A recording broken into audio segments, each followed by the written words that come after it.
Bonjour tout le monde. Bonjour Nelly. Bonjour Dani. Comment vas-tu? Je vais très bien. Et toi? Très très bien. Je suis très heureuse de me retrouver à nouveau chez toi. Yes. Donc on est posé, tranquille. C'est un soir d'automne. Oui, on est encore en automne. Ouais. Il fait un peu froid, mais ça va. Et on va enregistrer un nouveau podcast, une nouvelle émission. Cette fois-ci, ce sera dans la rubrique Astronomie et on va parler du chrétien au travail. Gardez le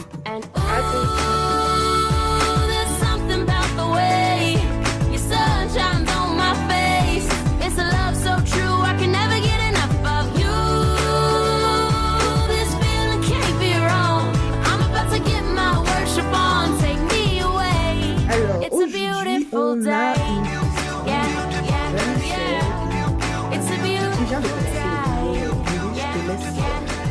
présenter la question. Alors, donc, la question de la sœur qui nous a écrit, nous a dit: coucou les filles, je viens de commencer un nouveau boulot, du coup j'ai de nouveaux collègues, je suis dans un nouvel environnement et je ne sais pas trop comment balancer entre mes convictions, qui je suis, et les sollicitations de mes collègues. Par exemple, les sorties à l'extérieur, prendre un café, boire un verre et pourquoi pas aller en boîte de nuit, etc.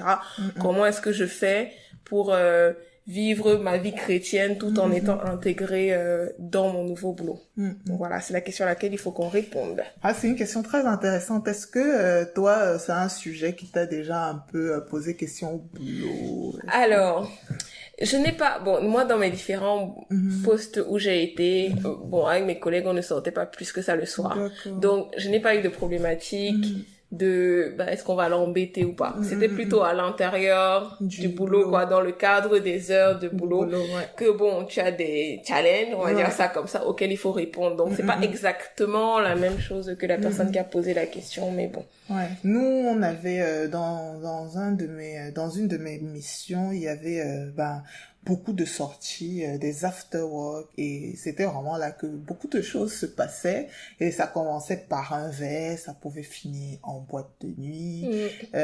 Dans une autre mission, c'était un peu plus calme, c'était toujours un verre, mais ça s'arrêtait là, ça n'allait pas plus loin. C'était des familles, tu vois, ça dépend aussi en général du groupe, de tes collègues, de l'âge des collègues, ouais, de ce qu'ils font. Donc oui, c'était un peu soit l'un soit l'autre, et c'est vrai que c'est un peu touchy, mais la sœur dit qu'elle vient de commencer un nouveau boulot, donc peut-être c'est son premier boulot. C'est ça, moi je pense que c'est important de s'intégrer, même en tant que chrétien, c'est important de s'intégrer, c'est important, c'est pas indispensable d'être apprécié, mais en tout cas un chrétien est agréable à vivre de manière générale. S'il n'est pas persécuté. Enfin, je veux dire, en cadre de persécution, où voilà, on ne t'aime vraiment pas parce que vraiment tes convictions et tout ça. Et puis ça dépend aussi de comment on s'y est pris. Qu'on se le dise, il faut aussi dire que des fois, en tant que chrétien, on manque de tact, on est maladroit. C'est ça. Mais je dirais quand même qu'un chrétien, c'est quelqu'un qui est agréable à vivre, avec qui il fait bon vivre, bon travailler. Et donc moi je pense que dans un premier temps, nouveau boulot, peut-être on est même junior, quoi. Il faut moi j'ai souvent 4 règles: tu observes, tu copies, tu parles peu et tu poses beaucoup de questions.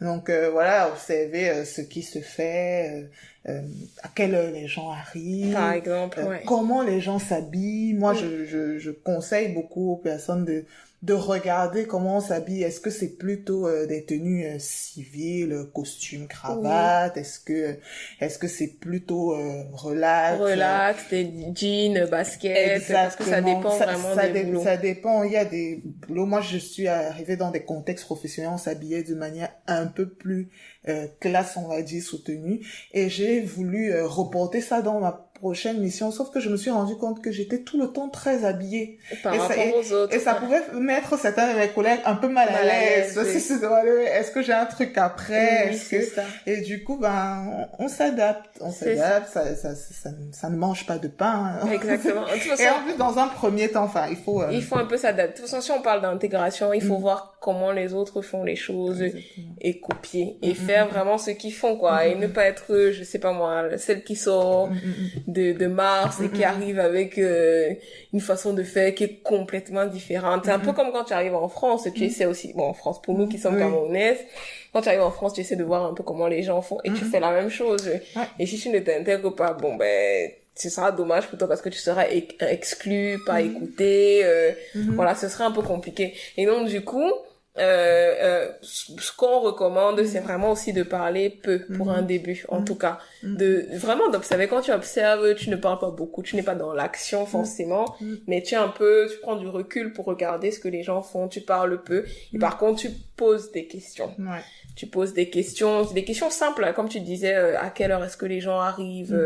Moi, j'ai conseillé, on avait un stagiaire dans mon équipe, et moi, je lui ai dit, regarde ce que les gens font, et fais un peu la même chose. Si les gens prennent la pause café à, je sais pas moi, 10h30 et qu'on te propose, ne dis pas que tu as toujours le temps, trop de choses à faire. Lève-toi et va prendre une pause de café avec les gens. Parce que, par exemple, lui, on avait fait la remarque qu'il ne prenait jamais de déj avec les gens de l'équipe. Et on me demandait que Nelly, du coup, il ne veut pas manger avec nous. Bien, comment ça se passe? Je lui ai dit, mec, il faut que tu viennes manger avec les gens un minimum. Je ne dis pas de manger tous les jours systématiquement, mais il faut quand même un petit minimum pour que les gens n'aient pas l'impression que tu les fuis ou que tu as un problème avec eux. Et surtout aussi que les cultures d'entreprise sont différentes. Même le verre après le boulot, ça peut être une manière d'intégrer. Ça peut être que dans l'équipe, voilà, dès qu'il y a un nouveau, on propose un verre. Et imagine, ça ferait bizarre si toi, ne sachant pas ça de prime abord, tu dis non, je suis désolée. Et en plus, tu n'apportes pas une bonne raison, tu dis juste non. Et même si le fait de parler peu, ça te préserve de faire certains impairs. Des fois, il y a des sujets de société, de l'actualité, ainsi de suite. On peut se dire, oui, je pense telle chose. Je trouve que c'est prudent de pas tout de suite donner son point de vue, donner son point de vue parce que on ne sait pas quelles sont les convictions des gens autour de toi. Et on peut l'amener d'une manière un peu maladroite parce qu'on se dit que c'est tellement évident, bien sûr, que tout le monde pense comme ça ici, tu vois. Même des convictions politiques, je trouvais ça intéressant d'être au boulot en pleine élection présidentielle. Il faut faire attention à ce qu'on dit. Même si on parle de politique, même si on dit qu'on est tous collègues, voilà, ça peut aller loin. Il faut faire attention aux convictions qu'on porte, se dire, voilà, ça c'est un environnement où ils sont très, très, très gauchistes, très, très socialistes. Tu vas pas venir dire que oui, de toutes les façons, le revenu minimum, ça ne sert à rien. Oui, c'est clair. Tu peux le penser, tu peux même le défendre d'une autre manière si tu savais que, en fait, tout le monde était gauchiste. Pas comme si tu partais du postulat que tout le monde est de droite, tout le monde va comprendre. Alors que non. Voilà. C'est très important. Et puis, enfin, après, ça dépend des équipes, mais moi je pense que dans l'intégration il y a aussi l'humour qui joue beaucoup. Moi j'ai mon boss par exemple, il fait des blagues tout le temps systématiquement et il a une réputation extraordinaire parce que tout le monde l'aime bien, tout le monde, je mets un guillemets, les guillemets, tout le monde l'aime bien. Donc il faut aussi être drôle et pas être crispé tout le temps, je sais pas, énervé, il faut sourire un peu aux gens, je sais pas, se soucier d'eux, leur demander comment ça va et avoir un tout petit peu d'humour quoi, c'est des trucs qui aident à l'intégration.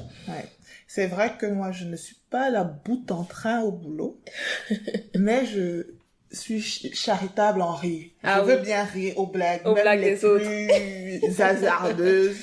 Je veux bien rire, même quand c'est un peu raté. Mais je suis pas encore celle qui va faire des blagues, oui. Et je pense aussi que c'est important de s'intégrer parce que même Paul disait aux Corinthiens, je crois que la référence c'est 1 Corinthiens 9, c'est 19 à 22 et suivant. Il dit oui, car bien que je sois un homme libre à l'égard de tous, je me suis fait l'esclave de tous, afin de gagner le plus de gens possible à Christ. Lorsque je suis avec les Juifs, je vis comme eux, afin de les gagner. Lorsque je suis parmi ceux qui sont sous le régime de la loi de Moïse, je vis comme si j'étais moi-même assujetti à ce régime, bien que je ne le sois pas, afin de gagner ceux qui sont sous le régime de cette loi.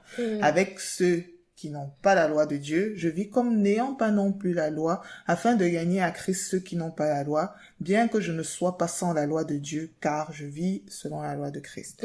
Avec les chrétiens mal affermis dans la foi, je vis comme eux, afin de gagner ceux dont la foi est mal affermie. C'est ainsi que je me fais tout à tous, afin d'en conduire au moins quelques-uns au salut par tous les moyens.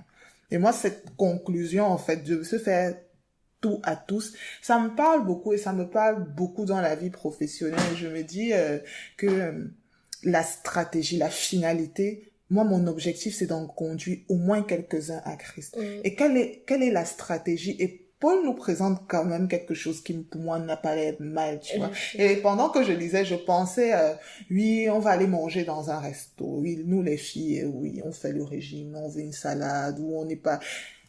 C'est une fois dans un resto. Oui, ça va pas changer ta vie. Oui, d'accord. Manger dans ce resto, oui, c'est de la viande, je suis végétarienne, oui, c'est de la viande, pour une fois, je peux en manger. Ou ils sont tous végétariens et toi, tu aimes bien te manger une bonne entrecôte, c'est pas grave. Tu mangeras ton entrecôte à la maison, tu manges végétarien comme les autres, pour une fois, pour la convivialité. Et je trouve que des fois, en tant que chrétien, on est trop sérieux. Je suis d'accord, on exagère, oui. Voilà. C'est pas grave, il faut se détendre. Il faut se détendre, mais et quand on lit Paul, on voit bien que l'objectif restait le même, quoi. Je fais tout ce que j'ai à faire, toutes les stratégies, mais je ne perds pas de vue le fait que l'objectif c'est d'en gagner. Mais il faut pas croire que c'est comme si on essayait de se compromettre ou d'être léger ou ce genre de choses. Non, c'est vraiment toujours dans un seul objectif qui est d'en gagner plus. Et en général, avec ce conseil de se faire tout à tous, je mets toujours le suivant qui est de saisir toutes les occasions possibles pour présenter son identité. Je pense que l'un ne va pas sans l'autre. En général, on a un peu peur de dire qu'on est chrétien, qu'on est né de nouveau, qu'on va à l'église. On fuit tout le champ lexical de la foi chrétienne. C'est ça, moi je me souviens. Qu'est-ce que tu faisais dimanche? J'étais avec un groupe. Voilà. Moi je faisais ça avant, je reconnais. On fuit tout ce qui a trait à ça. Je ne suis pas non plus en train de dire oui, le premier jour, bonjour Nelly, je suis chrétienne. Bonjour, enchantée, je suis née de nouveau. Non, c'est pas ce que je dis. Mais c'est très important pour moi de dire qui on est. Ça a plusieurs avantages. Déjà, de se prémunir de certaines sollicitations. Ça se trouve, il y a des gens qui ont des a priori qui sont peut-être exagérés, faux, machin. Sur la foi chrétienne, ils vont dire, les chrétiens, c'est des gens qui ne sortent pas tard le soir, c'est des gens qui ne boivent pas, c'est des gens qui ne jurent pas, c'est des gens... Et voilà, ces a priori vont t'aider parce que ils vont être mal à l'aise, ou ça va être plus difficile de venir t'aborder avec certaines sollicitations. Ça peut être aussi pour toi un encouragement à veiller à ton témoignage. Parce que tu as dit que tu étais chrétienne. Enfin, moi, je le sais, j'ai du mal des fois à inventer des raisons pour lesquelles je n'arrive pas à donner un rapport à temps. Je me dis, oui, ça va se voir comme si c'est pas beau, c'est pas bien, tu es quand même chrétienne. Fais attention, oui, ça te force à être juste, à être quelqu'un de juste pour le témoignage, pour gagner un certain nombre à Christ. Ça passe par l'exemple. Et puis, c'est aussi une porte éventuelle de témoignage. Je me souviens, il y a quelques années, j'ai dit à une de mes collègues que j'étais chrétienne et elle m'a dit, oui, c'est quoi pour toi être chrétienne? Parce que telle autre personne m'a dit qu'elle était chrétienne, mais pourtant, elle dit ça, elle fait ci, elle fait ça. Et c'était l'occasion de parler de c'est quoi être chrétien, le témoignage et ouvrir une porte de discussion. Donc, je trouve que c'est qu'il faut en parler. Moi, je me souviens, moi, j'avais un peu peur de dire que je suis chrétienne souvent. Et je me souviens, mais du coup, je faisais souvent des jeûnes.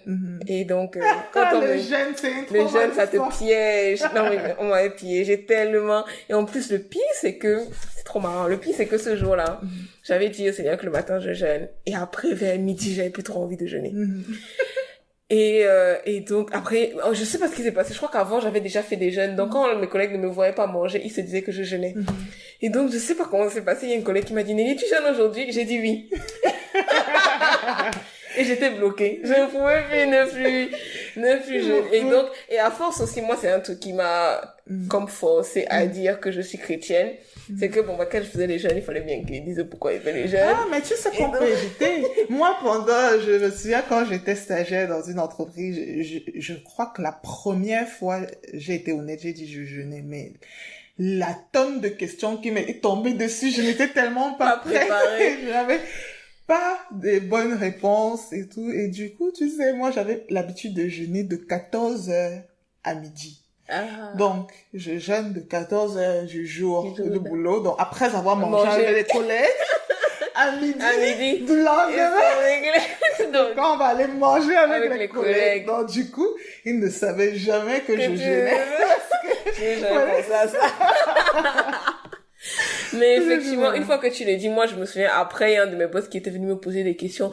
Oui, donc, du coup, vous faites, comme les chrétiens fêtent Noël, il me posait des questions un peu dessus parce que des circonstances avaient fait que je lui avais dit que j'étais chrétienne, quoi. Et donc, du coup, ça fait que les gens ont un regard quand même un peu différent sur toi. Et puis, bon, il faut assumer aussi, hein. Et la Bible dit que c'est Jésus qui le dit dans Matthieu 5, que on est la lumière du monde. Je vais lire le verset. Matthieu 5, à partir du verset 13. C'est Jésus qui parle, il dit, vous êtes le sel de la terre. Si ce sel perd sa saveur, avec quoi la salera-t-on? Ce sel ne vaut plus rien. Il n'est bon qu'à être jeté dehors et piétiné. Ensuite, verset 14, vous êtes la lumière du monde. Une ville au sommet d'une colline n'échappe pas au regard. Il en est de même d'une lampe. Si on l'allume, ce n'est pas pour la mettre sous une mesure de grain. Au contraire, on la fixe sur un pied de la lampe pour qu'elle éclaire tous ceux qui sont dans la maison. Et donc, pensant à ça, parfois on essaie d'éviter le regard sur soi. Moi, je sais que je faisais souvent ça, mais bon, la Bible dit que nous sommes la lumière du monde. En fait, ta lumière est censée éclairer tes collègues. Bon, dans le verset, on parle de maison, mais en fait, partout où tu es, quoi, ta lumière est censée éclairer. Donc, il faut pas avoir peur que notre lumière, au final, éclaire les autres. Au contraire, quoi. Au contraire, si. Et comment tu fais alors quand on te propose quelque chose et que tu veux pas y aller? Et que dans le concret. Ou il y a des ambiances même de déj qui ne sont pas souhaitables, par exemple du commérage à outrance ou des pauses café qu'il faut vraiment éviter parce que forte possibilité de pécher. Alors comment tu fais Comment est-ce que je fais? Moi, dans mon boulot en tout cas, les gros trucs c'est généralement le commérage. Comme je t'ai dit, moi je suis pas dans un contexte où on fait des sorties un peu trop, quoi, pas du tout. Donc le gros truc c'est souvent le commérage et c'est un combat. La façon dont je fais, c'est que j'essaie d'éviter certaines pauses café. Si je sens que c'est une pause café bizarre, du coup je n'y vais pas et je continue à faire ce que j'ai à faire. Mais à part ça, quand je vois des gens en face de moi qui mal parlent d'autres, etc., moi, c'est ce que j'essaie de faire. J'essaie toujours de dire aux autres que, ce n'est pas bien de parler comme ça de tel. Imagine-toi que si la personne était là, est-ce que tu aurais pu lui dire ce que tu es en train de me dire? Ou imagine-toi que c'était de toi qu'on parle comme ça, qu'est-ce que ça te ferait, etc. C'est un peu comme ça que j'essaie de... T'as pas peur qu'on te juge quand tu dis ça? Genre, tu es celle qui est là en train de dire aux gens ce qu'il faut faire. Tu es la moraliste de la boîte. Tu n'as pas cette étiquette. Si, un peu. Si. Mais ça marche quand même. Parce que j'ai une de mes collègues, quand elle veut souvent un peu mal parler de mon boss, par exemple, elle va se dire que, non, mais il faut pas mal parler parce que voilà. Donc, elle va essayer d'apaiser les trucs, quoi, et puis de le dire différemment parce que j'essaie souvent de lui dire que, bon, personne n'est parfait, tu vois. C'est aussi des petites stratégies, genre, oui, il n'est pas parfait, mais tu ne l'es pas non plus d'ailleurs. Donc, personne n'est parfait et que le monde est fait de monde est parfait. Donc, tu n'as pas besoin de le critiquer, de te plaindre, etc. Donc, j'essaie de lui rappeler ça. Et ça fait que parfois, elle se rappelle que, oui, c'est vrai, personne n'est parfait. Même s'il y a telle chose qui m'énerve, bon, on fait avec et tout. Ça, c'est mes petites stratégies. Après, je sais pas, c'est hyper efficace, mais c'est un peu comme ça que je fais pour le moment. Après, c'est vrai que ça dépend aussi du nombre de temps qu'on a passé dans la boîte, de comment est-ce qu'on connaît bien les collègues, qu'on se sent à l'aise. Moi, je dis toujours aux gens, il faut être sensible. Il faut être à l'écoute vraiment de nos collègues. Il y a des choses que si on regardait, on saurait ça va pas passer. Ça, je peux pas lui dire comme ça, ou je vais employer une autre stratégie. Moi, sur les sollicitations, je dis toujours qu'il faut décliner la proposition sans renvoyer aux personnes que tu ne veux pas être avec elles. Il faut pas leur faire sentir que c'est leur compagnie qui ne t'intéresse pas et que c'est l'activité en soi qui ne t'intéresse pas. Après ça dépend, il y a des gens qui vont il y a des entreprises où il y a beaucoup de jeunes où ils vont aller boire 2 ou 3 fois par soirée, ça peut être beaucoup. Alors c'est aussi à nous, parce qu'on veut s'intégrer, de dire qu'ok, je vais venir une fois ou une fois sur 2 ou une fois toutes les 2 semaines, en expliquant peut-être en amont que voilà, j'ai des semaines chargées, je peux pas être avec vous aussi souvent que vous, mais j'aimerais bien être là, je vais essayer de venir et de le faire vraiment, que ce soit pas une excuse pour pas y aller, parce que n'oublions pas qu'on veut vraiment s'intégrer. Pourquoi on veut s'intégrer? Pour gagner au moins quelques-uns par tous les moyens. Donc, moi, c'est ce que je propose en général. Aussi, je conseille de proposer une alternative. Tu vois, des fois, on te dit, tu viens boire un verre avec nous ce soir. Non, je ne peux pas. Par contre, demain, on se fait un déj. Voilà. Je trouve que c'est bien de ramener vers quelque chose dans lequel on se ressent un peu plus à l'aise. Ou, est-ce qu'on se ferait pas un ciné, ou peut-être on sait déjà que l'appétence pour l'équipe, c'est des films un peu gore, des films genre, je dis, non, on peut aller par contre se faire un futsal, ou on peut aller faire du sport, ce genre de choses. En tout cas, de venir aussi avec des propositions pointues. Moi, j'aime bien dire que l'intégration, c'est dans les deux sens. Je pense que si on est tout le temps à dire non, non, non, et à ne rien proposer, c'est pénible. Nous aussi, on s'est retrouvés dans des situations où on proposait des choses aux gens, et ils disaient tout non, et la conclusion, c'est qu'on se fatigue, on ne parle plus avec la personne, on ne la gère plus. Et je pense que c'est super important de... C'est tellement important enfin, je trouve, quand tu parlais, ça me faisait penser que, par exemple, moi, je fais du sport avec une de mes collègues, et dans ces parties, moi, j'avais l'objectif de faire un peu plus de sport. Je crois que j'avais déjà dit ça dans un podcast. Donc, j'avais des objectifs, et j'ai cherché un partenaire de redevabilité, d'ailleurs. Et donc, du coup, j'ai commencé, enfin, j'en ai parlé avec une de mes collègues, elle était aussi dans le même truc.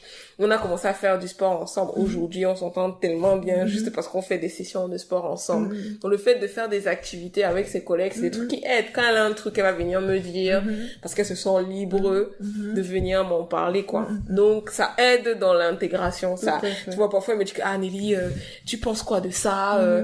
Comment est-ce qu'il faut que je réponde à ça? Et du coup, ça sort un peu du cadre professionnel. Exactement. Et du coup, vous pouvez apporter d'autres choses. Exactement. Et tu pourras avoir le courage de l'inviter en conseil gospel. Par exemple, j'ai dit par exemple, mais plein de centres d'intérêt différents, comme j'ai lu, je te disais qu'hier j'ai lu Marie Kondo, mais je lui ai parlé de ça, elle m'a dit oui, moi aussi j'ai acheté le livre et tout, qu'est-ce que tu... Ça fait des centres d'intérêt divers et variés. Tout à fait, tout à fait. Alors, moi, je pense que, voilà, pour l'intégration, c'est, voilà, dans un premier temps, observer, pas beaucoup parler, poser beaucoup de questions. Dans un deuxième temps, vraiment, essayer de présenter qui on est, son identité. Et dans un troisième temps, voilà, d'être ouvert, de proposer, d'être aussi force de proposition dans son équipe, de pas être quelqu'un d'amorphe qui ne s'intéresse qu'aux choses qui sont hors du boulot. Hors du boulot. Genre, le boulot, c'est le boulot. Moi, j'ai été comme ça. J'ai eu beaucoup de mal à m'ouvrir à mes collègues parce que je me disais, le boulot, c'est le boulot. Ma vie, c'est ma vie. Donc, tout ce qui se fait en dehors, c'est ma vie. Et j'avais du mal à croiser. Mais il faut vraiment, je ne pense pas forcément qu'il faut que tout se mélange, qu'on soit potes avec nos collègues. Mais je pense quand même qu'il faut les prendre comme des vrais êtres humains. Et pas juste X, Y avec qui je travaille, mais de vraiment s'ouvrir un petit peu, de les connaître.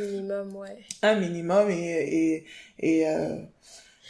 franchement, le boulot prend une grosse partie de notre vie, quoi. Et on ne peut pas considérer que ce n'est pas notre vie. Non, donc de la même façon que je pense que on fait attention à notre vie hors du travail, du coup, il faut aussi faire attention à notre vie parce que ça prend quand même en pourcentage. Je vous laisse faire le calcul du temps que vous passez au boulot, mais en pourcentage, c'est énorme. C'est dans les 25-30% de ta vie sur l'année. Donc oui, c'est à considérer. Ouais. Et si on veut un peu aller plus loin et proposer quelques astuces pour témoigner au boulot, est-ce que tu as des idées? Est-ce que les petites astuces? Bon, on en a parlé tout à l'heure, hein, mais une astuce qui est très bien, c'est de la musique. Moi, je fais ça, par exemple, j'écoute que des musiques chrétiennes au boulot. Donc, parfois, on me demande, je dis, ah oui, j'écoute telle musique gospel, de telle. Par exemple, j'étais dans une chorale de gospel avant, donc du coup, j'en ai parlé. On m'a dit, ah oui, Nelly, c'était quoi la chorale? J'ai envoyé le lien de ma chorale. Et donc, c'est des petits moyens pour témoigner. Ouvrir une porte, en tout cas, pour une discussion, quoi. Enfin, moi, je trouve ça vraiment cool. Parler de soi, c'est aussi une bonne astuce. C'est vrai que dans le contexte, en tout cas professionnel français, ils ont vraiment l'habitude de demander alors comment tu vas, qu'est-ce que tu as fait de ton week-end, qu'est-ce que tu as fait de ta soirée. Et apprenons à s'affirmer, essayons de moins éviter de dire qu'on était à l'église. C'est pas grave. C'est pas grave. Moi, avant, tout le monde fait la grasse matinée le dimanche. Est-ce que tu as remarqué, Nelly, quand tu pars à l'église le dimanche matin, que tout est calme? Oui, exactement. Tu as l'impression que tu marchais dans la rue à 3 heures. Moi, j'ai un collègue qui me dit que le dimanche, c'est sacré. Il se réveille toujours à 12 heures. Donc, et moi, quand je pense à ça, je me dis, ah mince, moi, je me lève à 8 heures pour aller à l'église. C'est ça. Ben, en parler, et puis ne pas, rester superficiel. Qu'est-ce que tu as fait de ton week-end? Ah, j'étais à un concert de musique gospel, oui. Est-ce que tu connais tel artiste? Alors, il était là en concert. Tu dois pas connaître, c'est de la musique chrétienne. Lui, il dit que, je peux pas boire un verre avec vous ce soir parce que j'ai une étude biblique. La personne dit, une étude biblique. Je dis, oui, en fait, c'est un groupe de personnes qui se mettent autour de la table, qui discutent d'une portion de la Bible. C'est super convivial. On passe un bon moment et j'aime bien y aller. Je n'en manque pas un. Par exemple. Non, il faut aussi être fier de ce qu'on fait. Quand il part prendre son verre, il s'excuse pas, quoi. Nous, quand on dit qu'on va à l'étude biblique, c'est genre, je vais à l'étude biblique. Et tu ne dis pas plus. Mais voilà, de défendre les activités saines, chrétiennes, c'est bien. En tout cas, je pense que plus on est à l'aise dans sa marche avec Christ, plus ça devient un peu plus facile de le faire. Je me souviens que en mission, par exemple, je voyage beaucoup dans le cadre de mon boulot et j'essaie en général de visiter une église là où je suis.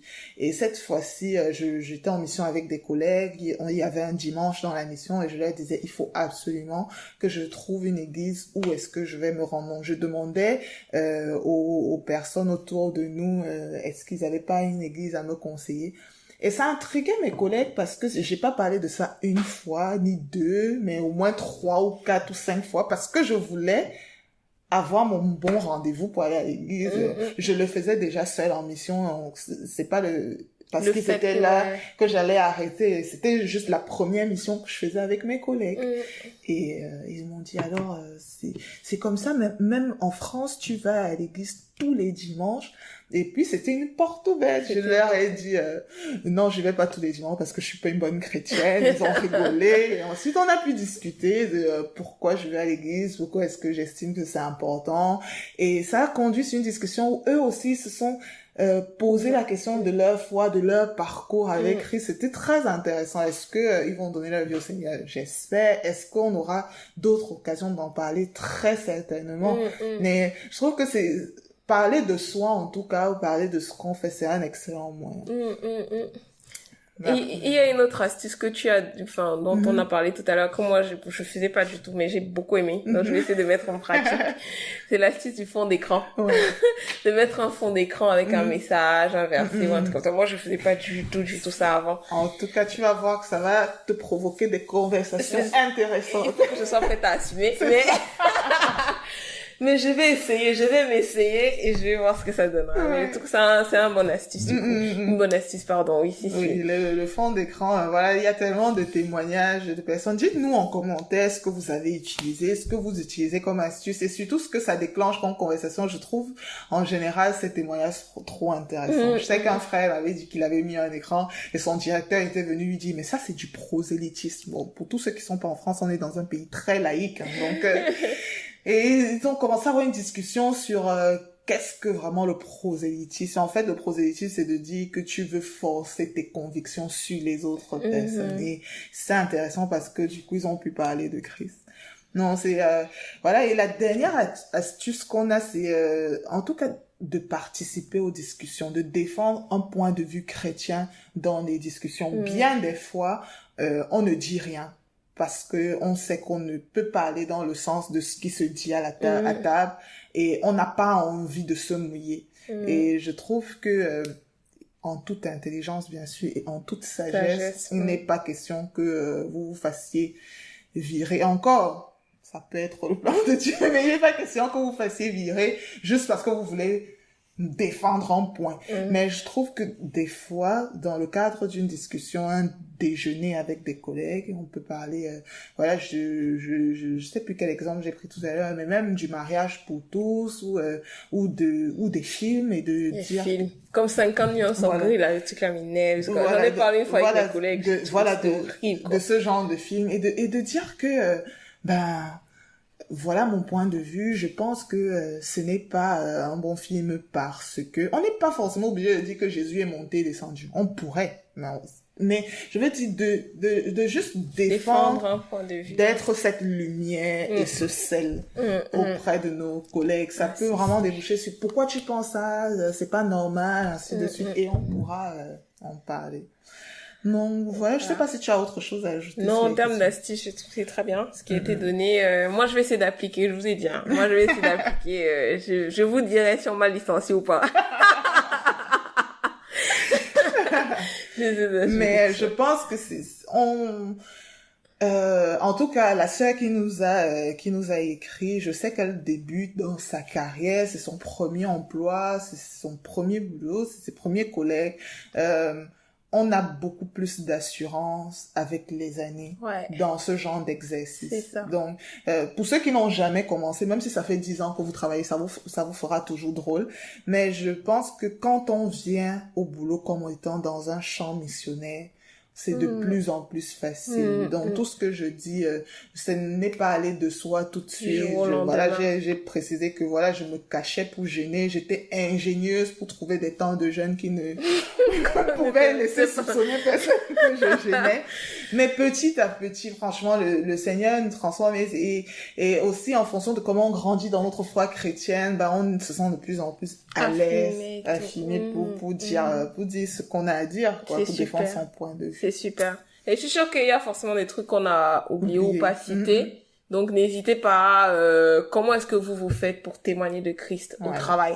Et je crois que ça nous aidera déjà, Dani et moi, et aussi toutes les personnes qui pourront nous lire par la suite. On a beaucoup de plaisir à vous lire. N'hésitez vraiment pas à écrire, à commenter, à nous écrire sur WhatsApp. C'est dommage parce qu'on peut pas en fait partager aux autres, mais sur les réseaux sociaux. Sur les réseaux sociaux, c'est encore mieux. C'est encore mieux avec beaucoup de plaisir. N'hésitez pas pour ceux qui écoutent en podcast de parce que ça nous aide à être plus sur les plateformes. N'hésitez pas à partager.